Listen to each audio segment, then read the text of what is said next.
everybody, and welcome to episode 6 of Libel the Bible. I'm Rusty. Scott. How's it going? Good. I was actually a little surprised you actually showed up tonight to record this. Why? I figured you were running like the Esau fan club, setting up their social media, Listen, getting the word out in the street about how much you love Esau.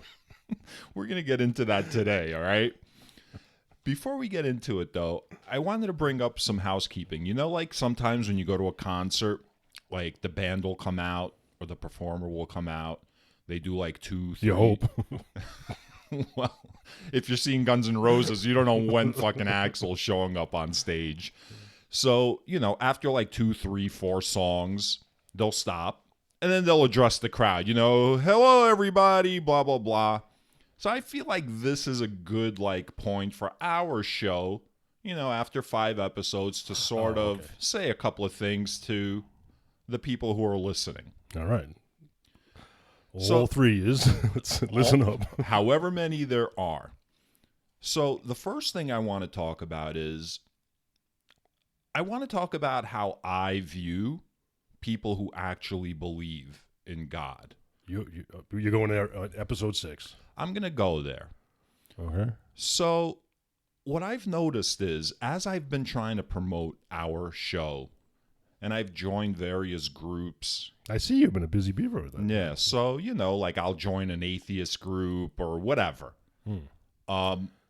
Because those are people that... Well, it seems like our demographic. I mean, let's be real, But you were talking about people that are believers, so why would you join atheists? Like, you looking for confirmation bias? Well, I want to discuss how I view believers, because after having joined, certain groups, of atheists, I don't view believers the way people in these groups view them. They're very hostile. There's a lot of hostility in these groups coming from atheists. Really? Towards coming from you, that's a lot. That says a lot. Just because I find the Bible ridiculous, and just because I don't necessarily, just because I don't believe in God, in the traditional sense of God, just because I don't believe these things doesn't mean that I view people who do believe them through a hostile lens. And so that was one thing that I wanted to address for sure. Yes, I'm definitely making fun of the Bible. And to a certain extent, I'm making fun of, I guess, believing what's said in the Bible. Well, can I interrupt you there? No, finish. Then I'll... No. I want to say, okay, I don't think there's anybody that's read this. So far, we've read, half of Genesis? Mm-hmm. I don't think anybody reading the first half of Genesis can take it all that seriously, believers or not. I think this is like a rough copy that's been passed down through generations where it can't make much sense to pretty much anybody. I think there's a lot of material in the Bible to come that, basically what I'm saying is I don't think, based on what we've read so far, whether people would believe in God or not, right? It's just goofy stories right now that just, I just think they're thrown together, mishmash, as filler. Yeah, but remember, people are being indoctrinated from an early age, right? So in the first episode, when we were talking about our backgrounds, you talked about how you were sent to Sunday school, right? So Sunday school is exactly where you're learning these stories. Yeah, I don't know about that. I don't know how much... You don't know if kids are learning about Noah's Ark and Abraham. You think if, you're introducing someone to the Bible, this is what you're going to show them first? I don't think this is what you're going to show them. I think that absolutely in, Sunday school, kids are taught Genesis. Yes, for certain. The Garden of Eden, the expulsion from Eden, Noah's Ark, Abraham. These are definitely stories. All right. Do you think these stories, they're so outrageous, maybe they were geared for children, for the beginning of the indoctrination? Because you can't tell me a 49-year-old reading the Bible for the very first time is going to read Genesis and go, yeah, this makes sense. I want to follow along. So that's another thing. At a certain point this week, I came to the realization that whoever was writing this they were not sophisticated people, because a lot of the stories that they tell and the way the characters behave, the characters are very naive in many ways. And the things that they do and say and believe from other people can only come from a mind that is very sheltered and cloistered and has not really experienced a lot of the world. Cloistered, nice. The only time I ever heard that word is about the cloisters, like where monks live, right? Is that what's up? I don't even know what goes on there. Yeah. I wanted to bring up the fact that even though I find the Bible ridiculous, and impossible to believe, that does not mean that I look with any animosity upon people who are believers. Now, of course, I will respect them as much as they respect me. You know, I expect reciprocity.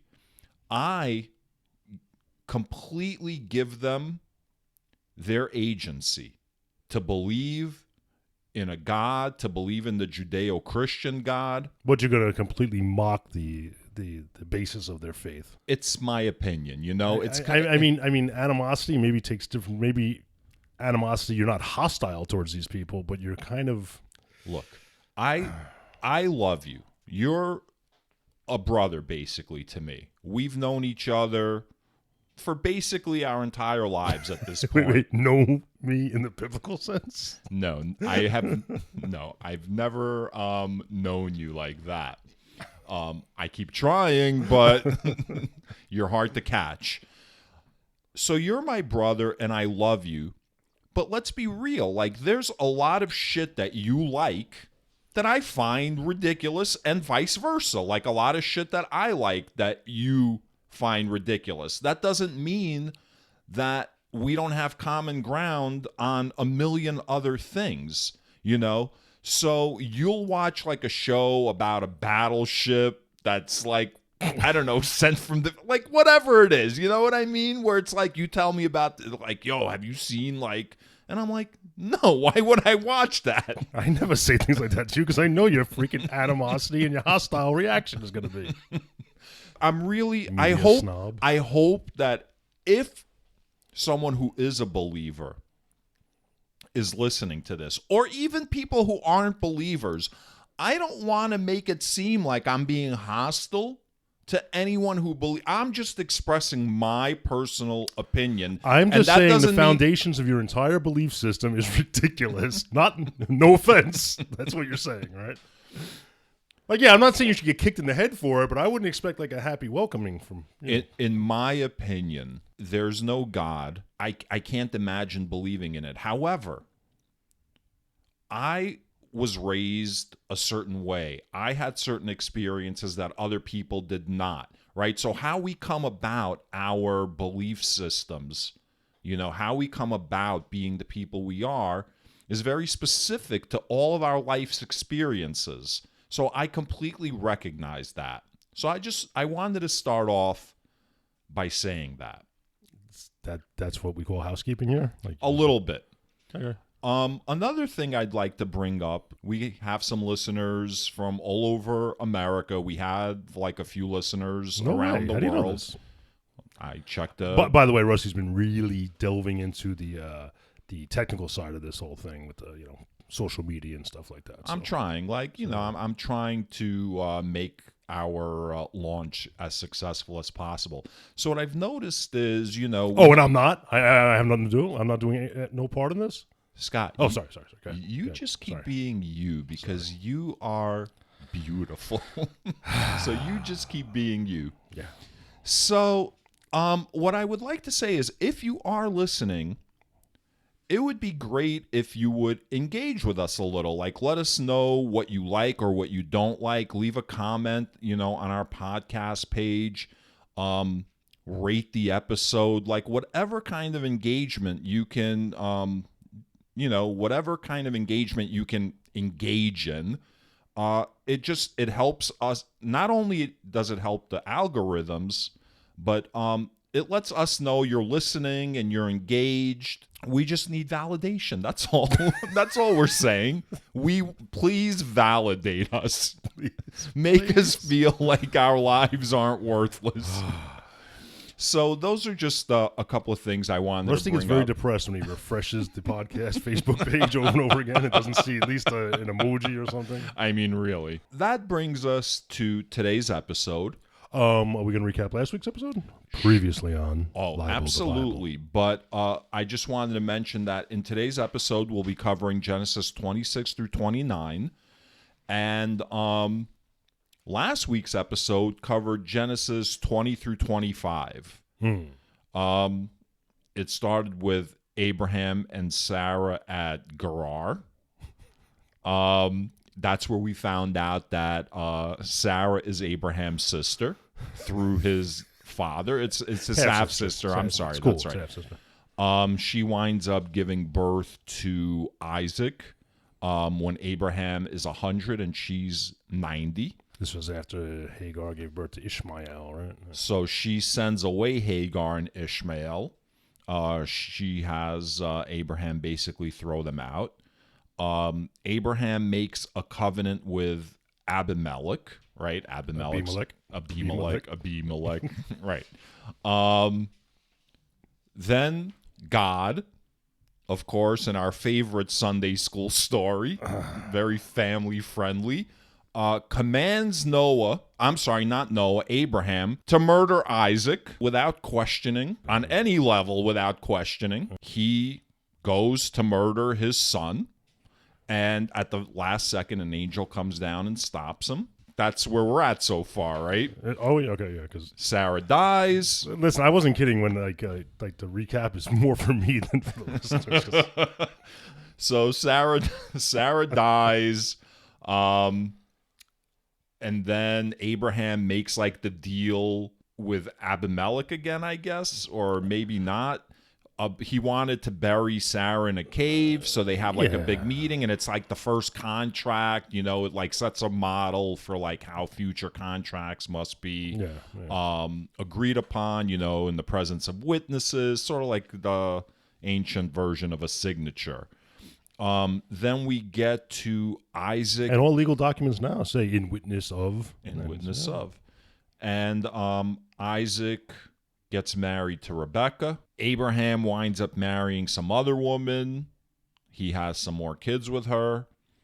Abraham dies at 175. Esau and Jacob are born. Twins are born to Isaac and Rebekah. That's important. These are Abraham's grandchildren, Esau and Jacob. Jacob famously, as Esau is being born, Esau being the oldest, Jacob reaches for his brother's ankle, trying to pull him back, which is how do we know this? I mean, was that shown on an ultrasound? It's the word of God. God knows this. God sees all. Except when he doesn't. When he's like looking for people, you know, God's like, "Hey, where are they?" Those are all tests. Okay, it's not that he doesn't know where they are. So Jacob is born holding on to his brother's ankle, which is going to be indicative of, you know, it foreshadows what happens in the future. Well, now anytime. Like, if you want to kill him, you have to shoot him in that heel, right? Like that's his Esauian heel. No, that's a different myth. Oh, did I say myth? I'm sorry. Yeah. So Esau winds up selling or giving up his birthright. Yeah. Meaning his inheritance. Yeah. Like, he gives up his entire inheritance to Jacob. Because he's a lunkhead. Yeah, for like lentil stew or some shit like that. Yeah. And you get mad at Jacob for that, but I'm just saying, whatever. Listen, we're gonna revisit these two in this episode. I was mad at Esau too, because I think he's a total dipshit, but I think Jacob was acting nefariously, whereas Esau was not, and that is my problem. Yeah. So that leads us to today, Genesis 26, and Genesis 26 starts with Isaac and Abimelech.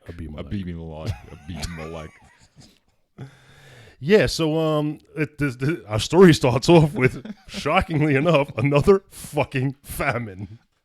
It's unbelievable. Like, God is putting these people, his chosen people, the people that will spread the seed throughout, like, the world, he's constantly putting them into these places. I got to assume the famine's just not following our main characters. I'm sure there's famines wherever there's civilization around the world, right? There's got to be. Only these people are living in the desert, right? Not everybody lives in the honestly, at this time, that region was not the desert. Like, it didn't become the desert until later in time.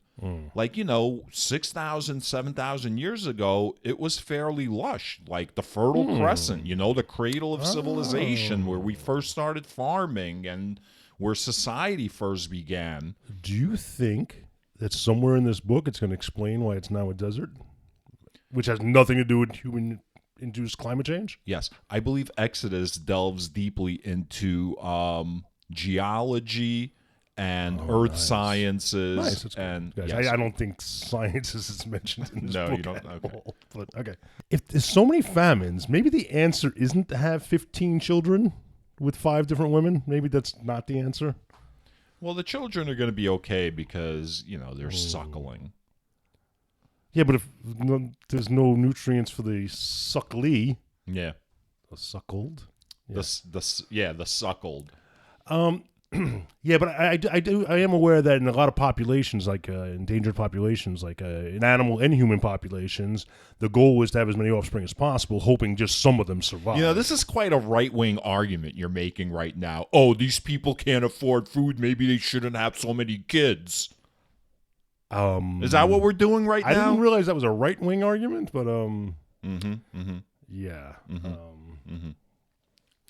Anyway, I just thought, we just like, little logic with the facts. I'm just saying. But I was just giving the other side, saying maybe you need to have lots of offspring. Why don't you give me the other side to this, Scott? Okay. Remember how Abraham kept pawning his wife off as his sister? Fucking Isaac does the same thing. Wait a minute. God told him not to go to Egypt. Right. Right? Because Egypt is where they kill people with beautiful wives. Yeah, and God is also apparently like racist against Egyptians. Yeah, but so now they go to, where do they go? Gerar? They go to Gerar, right. Right? And the same shit. Now, these are different characters playing this game, right? It's Isaac and Rebecca. And tell him you're my sister. So Isaac is the son of Abraham, and Rebecca is the daughter of Abraham's nephew. Right. Yeah. So it's Isaac's cousin, right? Yeah. I mean, we should do it. I wonder if anyone's done like an ancestry. Oh, there's definitely like a family tree out there. We can definitely look up a family tree. Gotta do that. Yeah, maybe post that like somewhere on our page, on our website. Yeah, let's do that. Yeah. So so they arrive in Gerar, and Isaac is right away like, she's my sister. Yeah, and then King Abimelech looks out the window and catches him fondling his sister. All right, here's the thing. Where do you want to start unpacking that? Well, yes, I want to unpack this. Number one, everyone else who's married, are they also like saying we're not married, we're siblings? Like, why is it only Abraham's family that feels the need? Is it because they're like alien to the land? They're not like Canaanites? Yeah, I mean, they probably figured the settlers of Catan are savages, and they're just animals. Okay. Number two, what is Abimelech doing all day that he is fully aware of these random strangers and what their status is? Like, how does he know who Isaac is? How does he know who Rebecca is? How does he know, like, the gossip on the street? Small town, man. Small town. Really? Everybody Small knows town? business. You don't walk into the town without the king knowing that you're there. All right. Especially when your wife is gorgeous. All right. So Abimelech looks out the window, and he sees that they're kissing, and he's like, what the fuck, man? I saw the word fondling, so I don't know. Yeah. So he's like, what is going on? So what does he do? He says to him, why did you lie to us about this being your sister, not your wife? And first, what evidence does he have that he lied? Because in this day and age, it doesn't seem that all that odd that you'd be fondling your sister. Yeah, in the street. there's definitely some Game of Thrones shit going on. Yeah, like so I'm not even like, I don't even wonder why you're so surprised. And then he kind of goes, "Yo, dude, what have you done to us? One of these people could have easily laid down with your sister." Yeah. Because she's easy, I guess, and she has no say in it. Could have laid down, and then we would have been guilty without, and no fault of ours. You set us up to fail. Yeah. So he's like, you got to get out of here, man. You got to go. No. No? No. I'm skipping something. You're skipping a big thing. Oh. He says to this guy who fucking lied to him, that he doesn't know from a hole in the wall, and says, anybody touches you and your wife, I'm putting them to death. Is the implication that Abimelech knows that Isaac is Abraham's son? Because Abimelech knows that Abraham is blessed by God, right? Abimelech was very scared of Abraham. Shoot, I don't know. They made that covenant like, yo, like let's be cool with one another. Does he know that Isaac is Abraham's son? Because if he does, then his behavior makes sense, yeah, right? It does. But it didn't really specify that he knew who Isaac was. You're right. I mean, if we're going with the logic that this is a small town, like you said, and Abimelech knows everything that's going on, it stands to reason that he would know that it's... If he does know, this behavior does make right, sense. so then it makes sense. But now what I'm wondering is, do you think Isaac and Rebecca? Yes. Do you think now that they've got this, like if anybody touches us, they'll be put to death? Like people they don't like, you think they act like, like soccer players or basketball players and just like bump into them and fall down looking for a call and like somebody comes and shoots them? Well, how have they killed people back then? I gotta say, taking a fall. I don't know if looking they're for the foul. I don't think they're that sophisticated. Okay. I don't think they're that sophisticated. So they get kicked out, right? They get kicked out of the kingdom because Abimelech's like, you can't like hang out here, man. Like you're giving off some bad juju. No. He stuck around and he sowed his seed across the land and became very wealthy. No, he didn't get kicked out yet. He was kicked out and he settled in the valley. So he wasn't allowed to be like in the town. So he settled in the valley. No. I'm fairly certain. No. He spread his seed. He got very wealthy. Mm-hmm. Spread his seed. I wonder if that... He became wealthy from farming in the valley. And the Philistines envied him, and they stopped up his wells. Yes. And then Abimelech said to Isaac, you're too powerful. Get out. Oh, that's what happened. And again, I don't understand the whole power paradigm in this world. Like, you're too powerful, get out. Why didn't he respond, I'm too powerful, you get out? Like, I think it might be because he's not a citizen. And so he's saying because you're too powerful, maybe you might attract other people to follow you. Oh. I don't know. It's possible, sure. Like, I hadn't thought about it, but he's now that we're having the friends conversation... all of a sudden it's going to be Isaac Town, set up. And, right. I mean, listen, a king has to look out for anyone who's rising up in the ranks, right, who might gain a following, and money speaks, right? In politics, money's everything. You can buy people with money. Dude, I wonder if they ever thought of, like, you take the map of the place and you find out where the immigrants are and you kind of just draw lines around it. Yeah. And, like, you kind of, like, I don't know. You gerrymander. Gerrymander the district so that their power doesn't mean anything. Right. I mean, there weren't enough Republicans around to think of Whoa. that. I'm just gonna say it. I doubt they're the ones that started or ones continuing it. So, Isaac... leaves town, and now he's settled in the valley. And Abimelech, I don't know why I don't even know how to pronounce this guy's name, Abimelech. Right. I have to think of the song to say it correctly. See? Abimelech visits him with his advisors and like a military leader, right? Wait. There's one other thing. When he went to the Valley of Gerar, and he went to the wells that apparently his father Abraham had, and they were all stopped up. So he unstopped them, and the shepherds that were there were like, "Oh, that's ours." So he named it Esek. Yeah. And then another well he opened up was also under conflict. He named it Sitna. Yeah. Have you looked at what those words mean? No. Yeah. So I clicked on those words. They mean something. It's like, if they... Well in dispute? Something like that. Second right. well in yeah, dispute? Like, honestly... there's a lot of these, something happened, therefore they named it this. Like, these are the definite... So, honestly, like, all that, it doesn't really, like... It doesn't interest me, like, what it was named and why, because it's just, like, it's a very common, like, word. Okay, so then he opens up the third one? Yeah. And somehow he ends up in Delaware.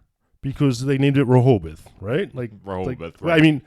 Oh, that was before the continents broke up, right? It was Pangea back then, so Delaware might have been part of the Fertile Crescent. Yes, it was before they were able to swim across, on their dinosaurs. Yeah. Then Abimelech visits him. Yes. After the wells with his advisors, Abimelech.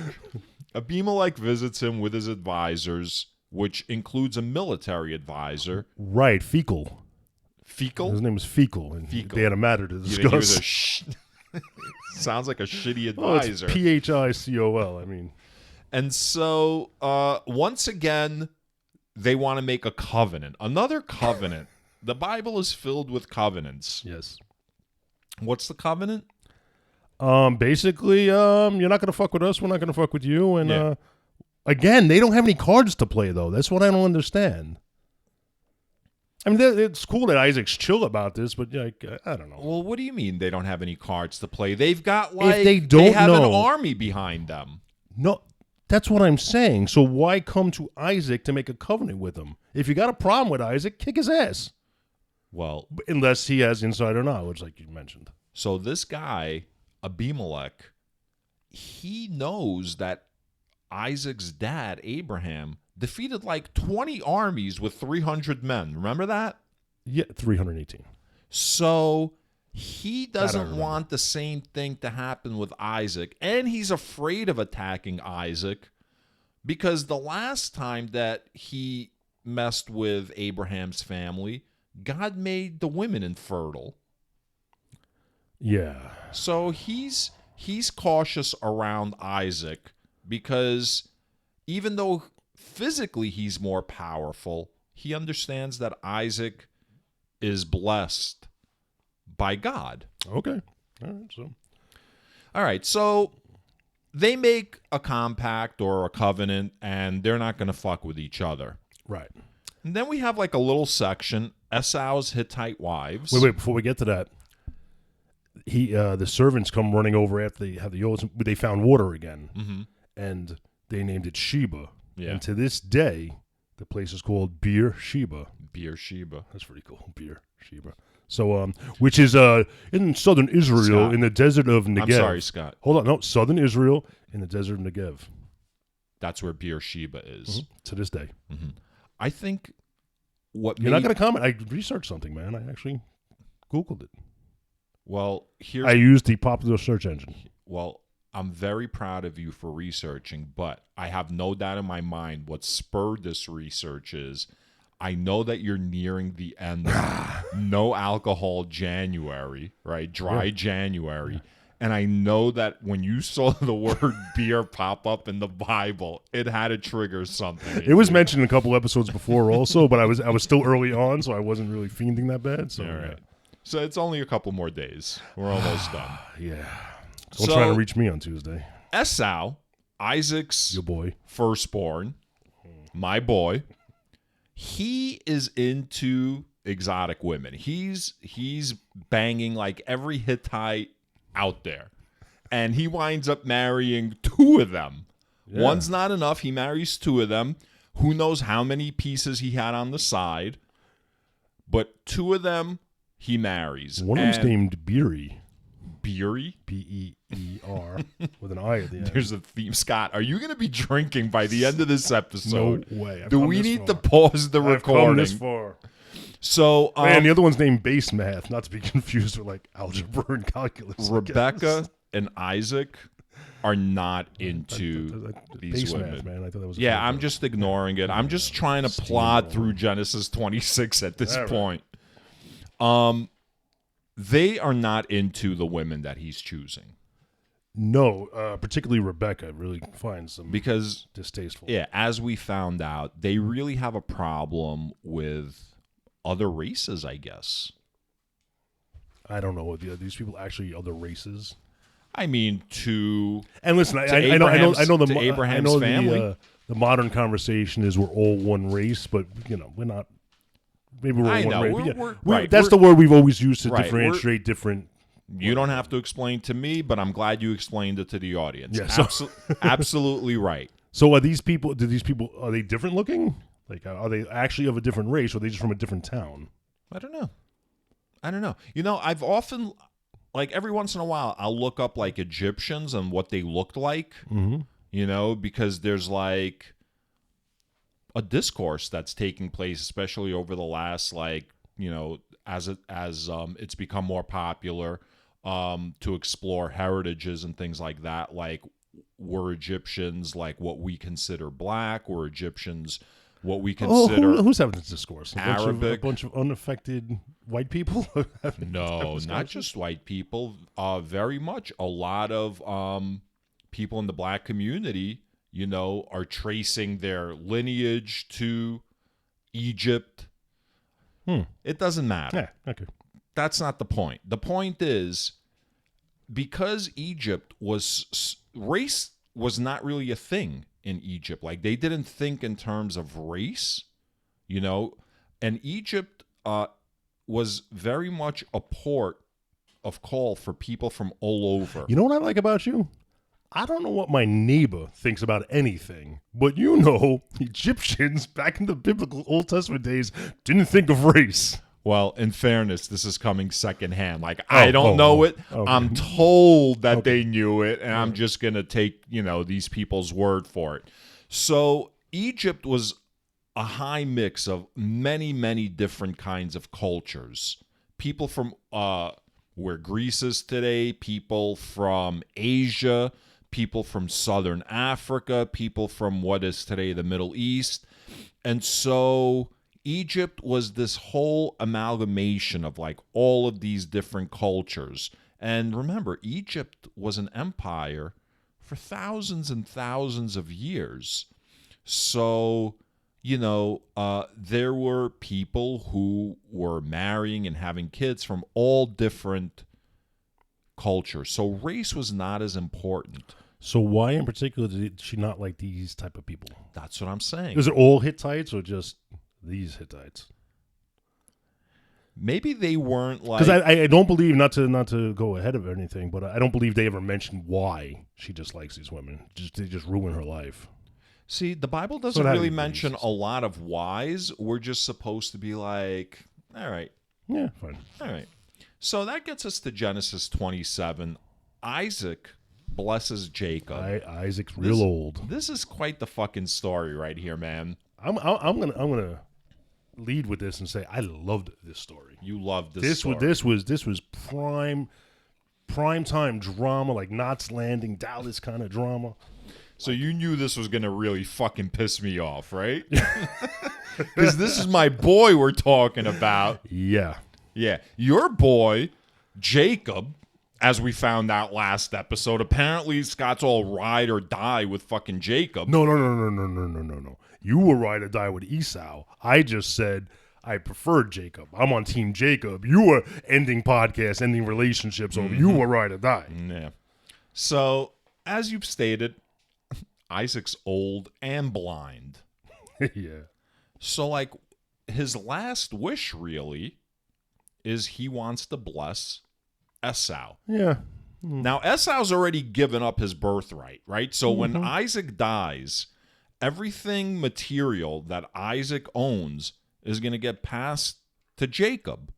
So the only thing left is really this blessing. Okay, wait. So when he gave up his birthright to Jacob, does he have to go to Isaac and say, "Listen, we made a deal. Now you have to give all this stuff to Jacob"? I'm gonna say, or does Esau get it, but then Jacob takes it? Like, how's it? I'm gonna think that it's probably formal, like it's a formal thing, and that they both went to Isaac and told Isaac like what the covenant that they had made. Okay, fair enough. So Isaac is going to bless Esau. So he calls him and he says, run out, like, go hunt down whatever, make a sacrifice, because that's like the ritual, you know, like, we're going to do the whole thing. We're going to have like the dinner, and then I'm going to bless you. Yeah. Okay. Rebecca finds out. She overhears it. Yeah. What happens next, Scott? She says, Jacob, come here. Guess what I heard? Your father wants to bless Esau again. So he wants to have his savory food. So what I want you to do is go out and get 2 kids and bring them in here, and we'll go from there. And by kids, we mean like baby, like goats. I totally thought, like, what if he came in with 2 dead children?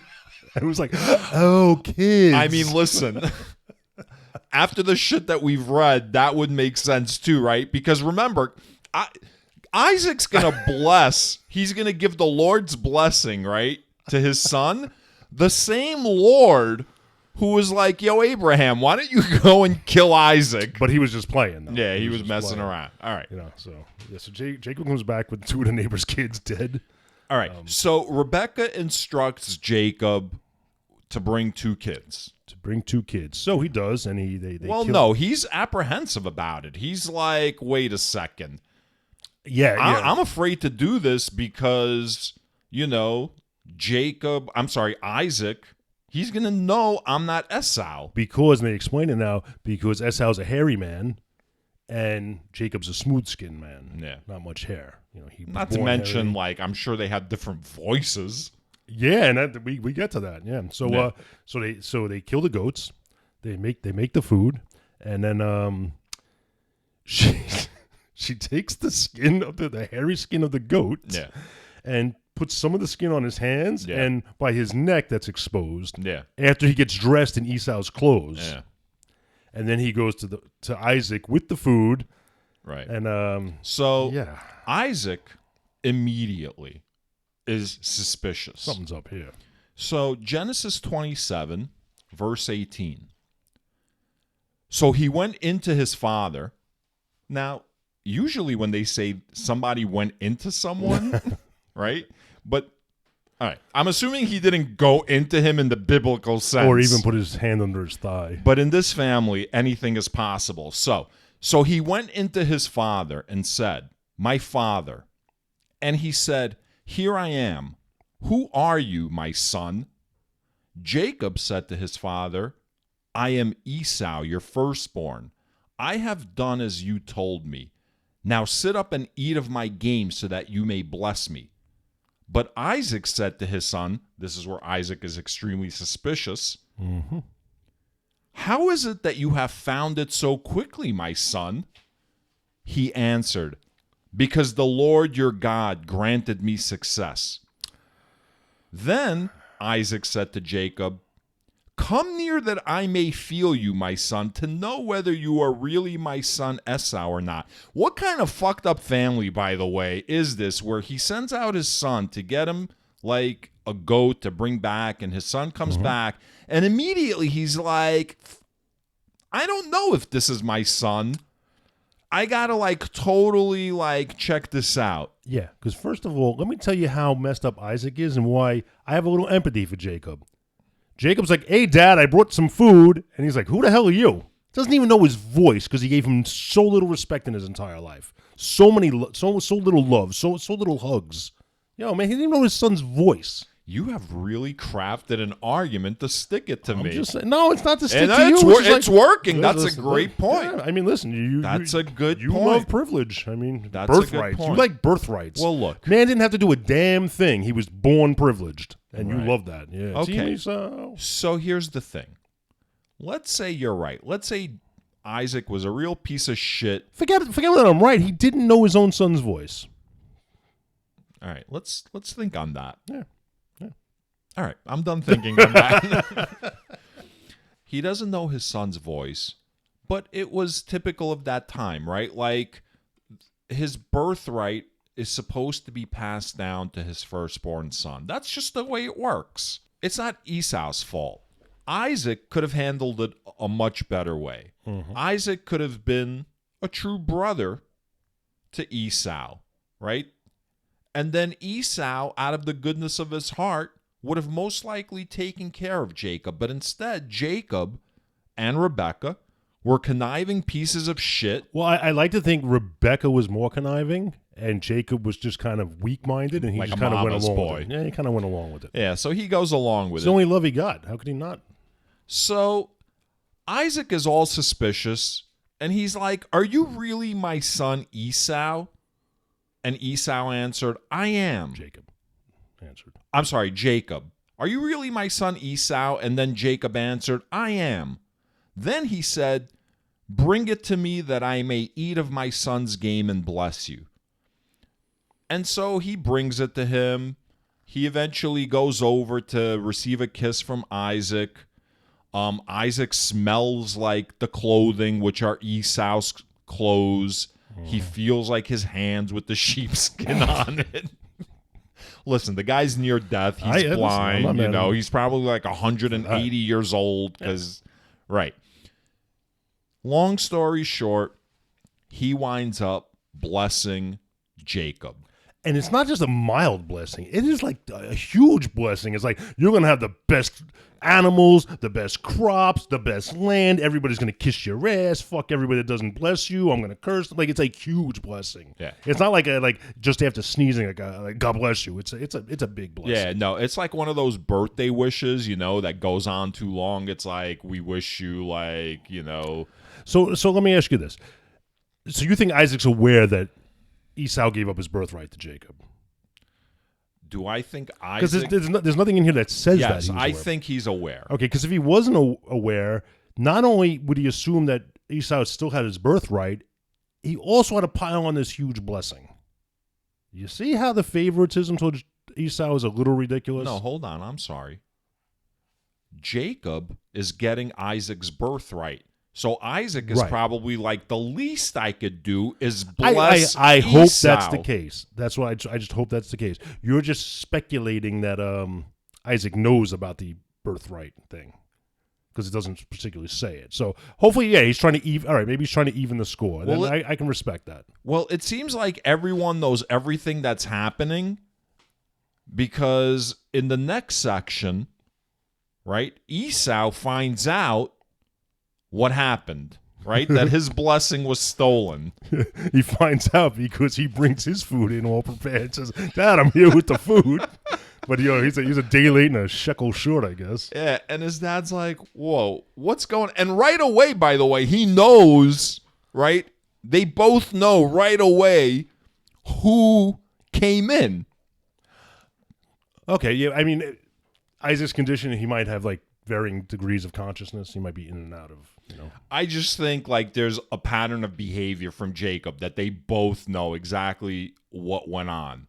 So Esau is like infuriated and panicked, and he's like literally, quote, "Have you only one blessing, Father? Bless me also, Father." Nope. Like, what? I don't understand. Like, is it like a genie? Like, you get 3 wishes, but with Isaac, you only get 1 blessing? It could be 318 foreskins equals 1 blessing. He might not have had the buildup of the blessing meter. It's just, and by the way, and not only does he not bless him, then he says in Genesis 27, verse 39, "See away from the fatness of the earth." Yeah, basically, you ain't going to be near shit. Life's not going to Shall be your home be. Yeah. And away from the dew of heaven on high. Yeah, so that means no rain? Just like he is basically saying your life will be lived away from like your home in a place where the earth isn't hospitable to you and like not in the grace of heaven. Yeah. Why? You'll live by the sword, and basically you're gonna be Jacob's servant as well. But I mean, he does finish it off with saying, "But when you break loose, you shall break his yoke from your neck." When you break loose. Okay. So it seems like in the Bible, a lot of it is like you're going to struggle for a very, very long time. Almost everybody. There's going to be a lot of struggle, but trust me. at the end of all this struggle, that's when, something will be fulfilled. All right, so that brings us back to, like, you said these were written after the fact, so that would definitely give people down on their luck a lot of hope with their lives. Like, look, stuff does work out. Stuff is good in the end. You just got to wait it out. You just got to wait out this suffering. Yes, okay. Absolutely. Like, they are justifying misery. Yeah. Awesome. So that leads us to Jacob. He's got a jet. Because Esau is pissed off. So Rebecca overhears it and warns him. So Rebecca overhears it. So this is my point about, like, there's no way Isaac didn't know about the deal that Jacob made with Esau for his birthright, because everyone knows everything, right? So Esau vows to, like, kill Isaac. Rebecca finds out. I'm almost certain that Isaac and Rebecca both knew that the birthright was going to transfer over, because what is the point of making that kind of covenant if at the end of it, it doesn't get fulfilled? So the only way to make sure that it gets fulfilled, it was a handshake deal. From what we read, I bet you there's, like, a lot of off-screen stuff that goes on, Yeah, lawyers get involved. So Esau is going to kill Jacob, and Rebecca tells Jacob, "You got a jet. You got to go. Go to my brother's place. Chill out there until he gets over it." So the brother's going to come back. You had questions about the brother when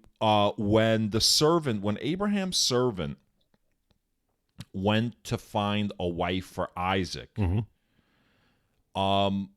Rebecca's brother, you kind of were suspicious of him, and I was not on his tail. Yeah.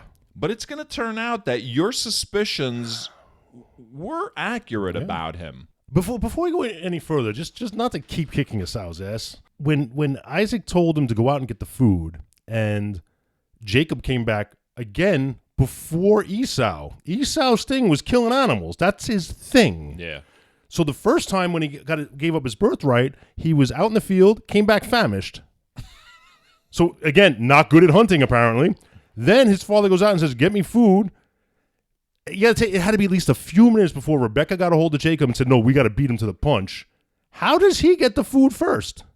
It's very simple. Because Esau's a lunkhead. I don't think so. He's not good at what he does. He was given a free pass his whole life. He was an underachiever. He could have been an overachiever. Nobody expected anything from him. So I took it like this. Listen, I'm not justifying Jacob's behavior. I'm just saying Esau's, Isaac wanted fresh game, right? Whereas Jacob went and got farmed game. So it's like this. It's the difference between wild salmon and farmed salmon. There's a reason why wild salmon is much more expensive. Yeah, it's some bougie bullshit. Nobody can tell the difference. It's like drinking a $20 bottle of wine and a $100 bottle of wine. All these people act like they can tell the difference. Come on, knock it off. I can't tell the difference between grass-fed, organic beef. Get the hell out of here with that. All right. So that gets us to Genesis 28. So Jacob's got to go. He meets up with Isaac right before Isaac dies, and Isaac's like, he basically echoes what Rebecca told Jacob. Get the fuck out of here. Don't marry a Canaanite. And go to Laban, who's brother. Rebecca's brother. Get out of here. Get out of town. And so he jets. Yeah, go take a wife from your mother's brother's daughters. Right. Yeah, because that's... Which leads us to Esau marries Ishmael's daughter. Wait, he does mention, and you'll become a people and take the land you're now an alien in. Another tired-ass phrase at this point. Right. Well, basically, he's repeating what God told Abraham and probably what Abraham told Isaac. So, yeah, the whole you're going to inherit the land. So Esau finds out that his brother was instructed not to marry a Canaanite. So what's he do? He marries Ishmael's daughter. Right. So who's not a Canaanite. So he already had Canaanite wives. He already had Canaanite and now wives. he's like, okay, look. Well, she's like more like an Egyptian now at this point, right? Because remember, I don't know. Yeah, so Ishmael was the son of Abraham and Sarah's servant, who was herself Egyptian. And then when they got cast out, they moved into like the area in between Israel and Egypt, and she wound up getting him an Egyptian wife. She got Ishmael, an Egyptian wife. So Esau now not only has 2 Canaanite wives, he winds up marrying basically an Egyptian wife to piss off his family, right? Like, that's the only thing I can think of. I didn't think it was to piss off. I thought it was more to get in favor of them. So let me read this to you. So Genesis 28, verse 8. So when Esau saw that the Canaanite women did not please his father Isaac, Esau went to Ishmael and took Mahalath, daughter of Abraham's son Ishmael, and sister of Nebaioth, to be his wife, in addition to the wives he had. Mm-hmm. Oh, I see. So he's doing it in order to please his dad. To curry favor with them. That's what I thought. Okay. All right.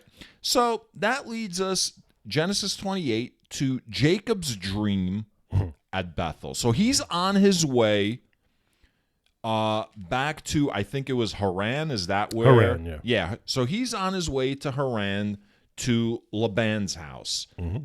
He stops to rest for the night. And of course, as any normal human being on the planet who's totally normal and totally fine, finds a rock to use as a pillow. Well, what the hell are you going to use out there? I would just lie on the soft soil. I mean, it seems preferable to laying down on a rock. Well, it's hard to read your book. So he finds a rock and he falls asleep. And in the sleep, he has a dream that will become a famous phrase, Jacob's ladder. Yeah, famous. I knew it was a movie. I never knew it was actually a famous phrase. So, and until I read this, I didn't know it came from the Bible. So what's the dream? The dream, he dreams of this huge ladder, like the space elevator, going from Earth up into the heavens, and the angels are using it to go up and down. Well, not only that, there's more, right? Yeah. He also has like flashbacks of Vietnam, and every time like Danny Aiello touches him or something. Well, no, in the dream. Did he fall asleep at the Bergen Street train station? Because I, for some reason, remember the Bergen Street subway station in that movie. It's like a Bowery bum that like falls asleep and has a vision. And in this vision, God talks to him as well. So not only does he see the angels, right, but God talks to him and tells him about like basically the same thing that he told Abraham, how his people will be like the dust of the earth, right? They're going to be spread all over the place. And so I was hoping for a better commentary on the dust of the earth reference. I've done that skit. It's played out. I've listened back to it now in editing and just in listening. Gotcha. It's played out. So he wakes up and he feels extremely refreshed because he had this vision, right, of the elevator. Yeah, and What do you think? What do you think it symbolizes, Scott? What do you think, like him seeing this like elevator going up and down between heaven and earth with angels? Like what do you think that is? Have you thought about it?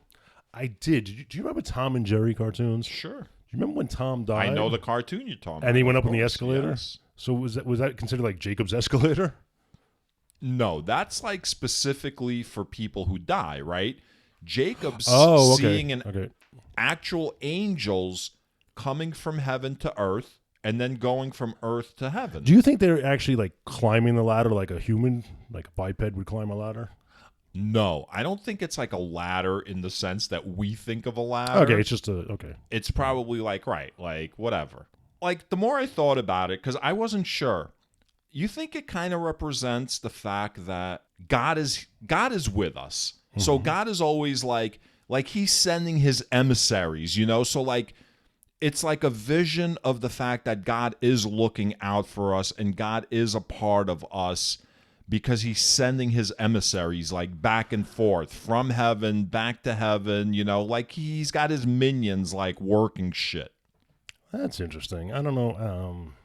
I mean, they got to go, like, you figure like in Sodom, those 3 strangers that were going to get butt raped, right? They probably came down on the ladder to go do what they had to do in Sodom. Right, no. And then they probably took the ladder back up, right? Either way, Jacob wakes up in the morning after this dream, and he's like totally all about God. Yeah, he's like, this is like Heaven's Gate right here. And he says he takes his stone that he uses as a pillow and set it for a pillar. And this was going to be like... He makes like an altar to God. I was like, it's like almost like the first church. It's more than an altar because he, maybe it's maybe the stone's just a plinth for the pillar to sit on. What's a plinth? It's like a base. A base? Yeah. A plinth with a Y? No, Plinth.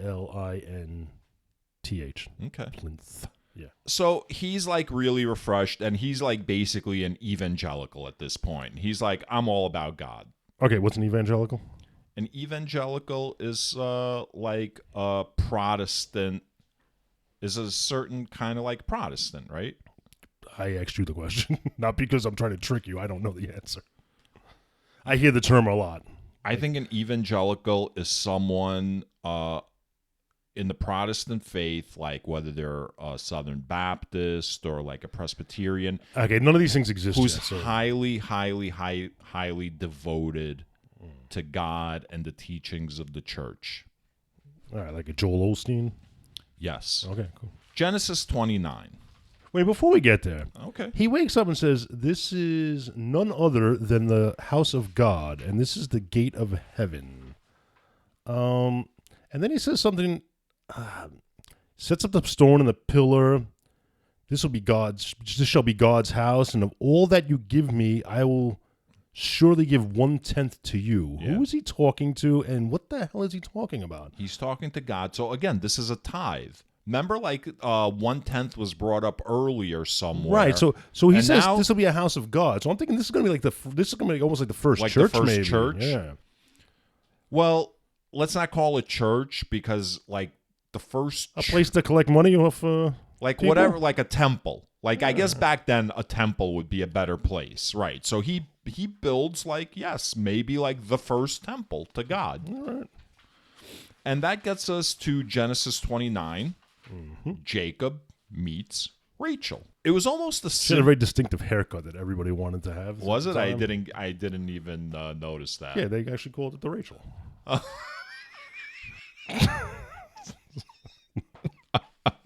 You didn't mention the barbershop Yeah, in the book, man. I'm sorry, Scott. You know, you are the master of 90s pop culture references. I mean, so Jacob meets Rachel. It's very reminiscent of when Abraham's servant Yeah. met Rebecca, right? It's like the reverse now.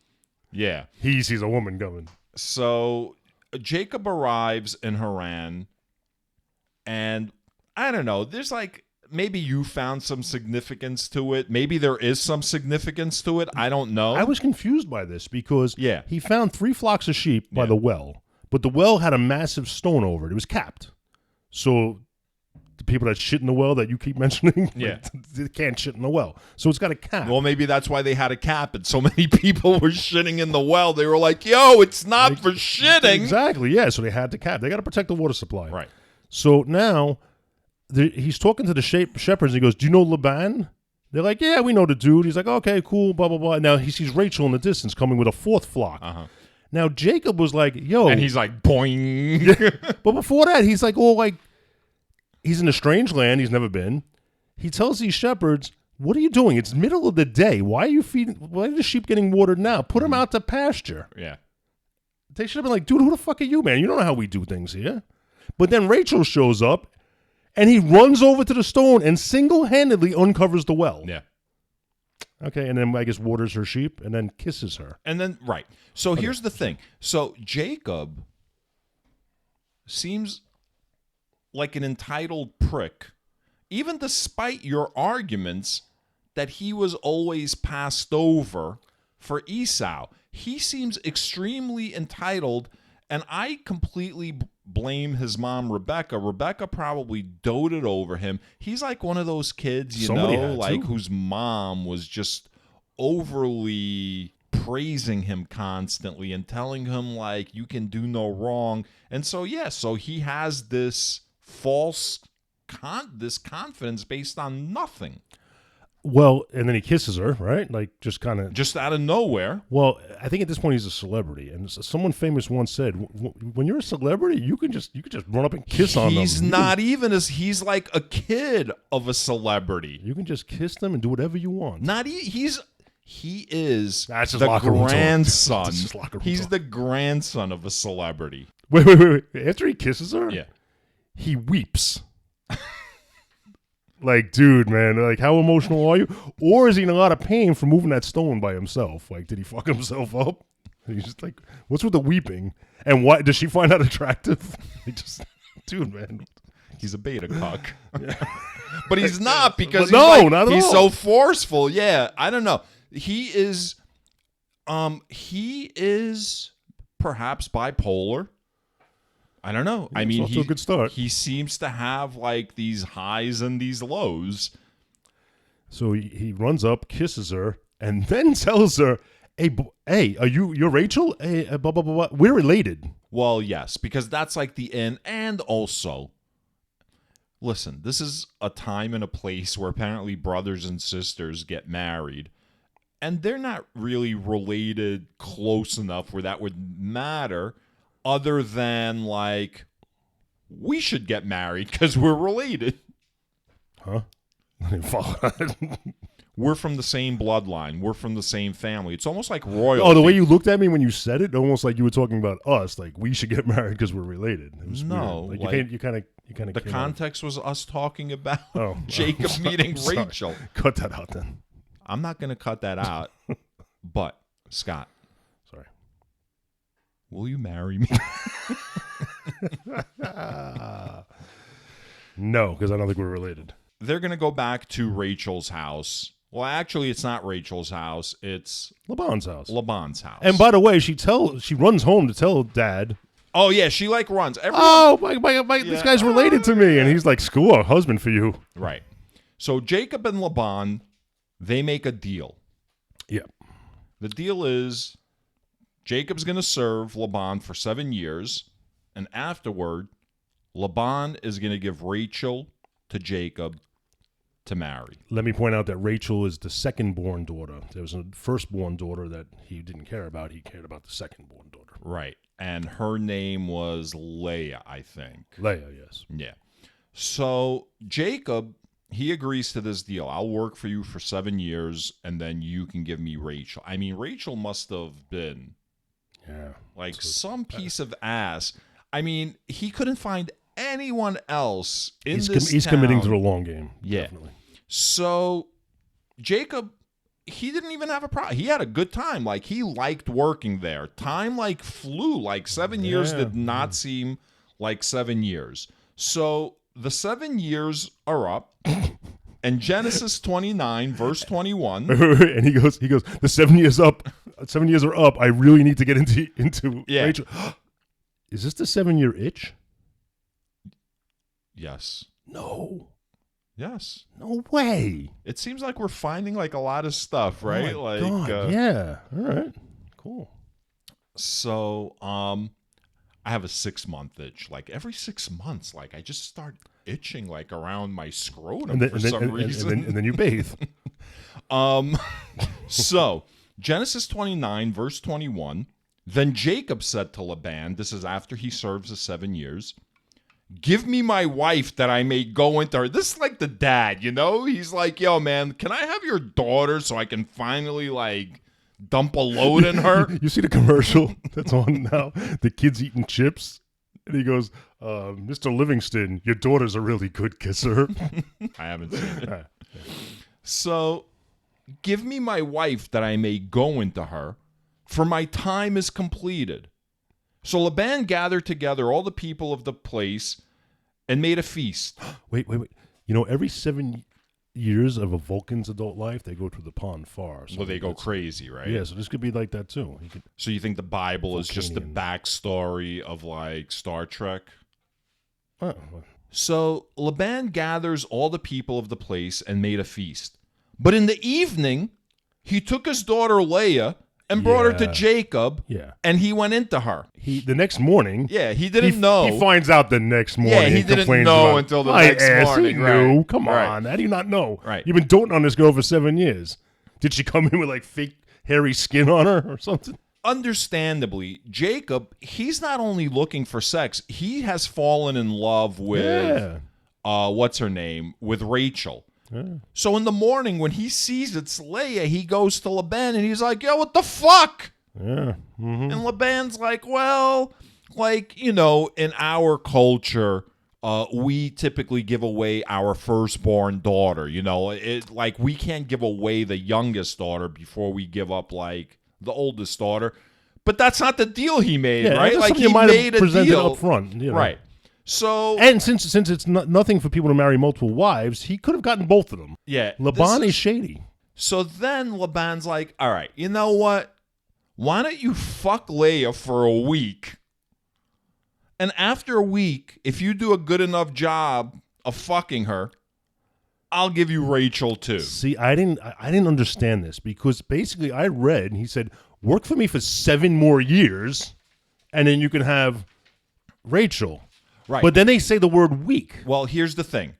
Here's how it is. I'll give you Rachel after 7 days, but then you also have to be here. So on his honor, Jacob winds up spending another week with Leah. He winds up getting married to Rachel. And then on his honor, he has to spend the next 7 years there. Okay, he's got to pay that off. All right. So God shows up now. Yeah. we haven't heard from God in a while, right? So he's got to show up, and he sees that Jacob really loves Rachel. And since Jacob is now the descendant of Isaac, who's the descendant of Abraham, who God has promised, who's made a covenant with, he's promised to spread his seed. Because he sees that Jacob loves Rachel, what does he do? He basically knocks up the other one. Like Leah cannot stop getting pregnant now. He opens her womb. And Rachel's womb closed. It's like a restaurant in New York City in March of 2020. It is ghost town. No entrance. Yeah, and then Leah has, 4 sons, and she feels that because she's had 4 sons that Jacob should love her. So this is a really fucked up family. That's kind of where they leave us, right? At the end of this chapter. So this is absolutely where we leave off in Genesis 29. And buddy, I got to tell you. So I was given a suggestion at the end of each episode, in case people are listening, one, yeah. And in case they've listened this far, congratulations if you have. I was given a suggestion. I should tell you what parts of the Bible we're going to read the next episode, so that if you want, you can read those parts leading up to our next episode. Okay, fair enough. Because I was going to say, because I think most people that have listened realize we're doing this in order, so they should, but they don't know where we're going to end. They don't know where we're going to end, right? So, I read ahead so that I can announce that in our next episode we're going to read Genesis 30 to 32. I'm going to write this down because Rusty was a real jerk. I had texted him the other day and was like, yo, which parts are we reading? Yeah. And instead of just responding, he had to take a screenshot of the text from a week before telling me which parts. Well, actually, I had to scroll through a whole bunch of my messages that were not responded to. Yeah, you had to work hard to be a jerk. What? To get to that message. Well, don't rapid fire me at 6 a.m. No, rapid fire is okay. I feel like I gave you 8 days to respond to a single one of them, but that's neither here nor there. So in the next episode, we're going to be doing Genesis 30 through 32. Scott and I are both using the New Revised Standard Version Bible. You can download an app. There's a free app. I think we will see you the next time. Yeah, all right, cool. Peace. Take care.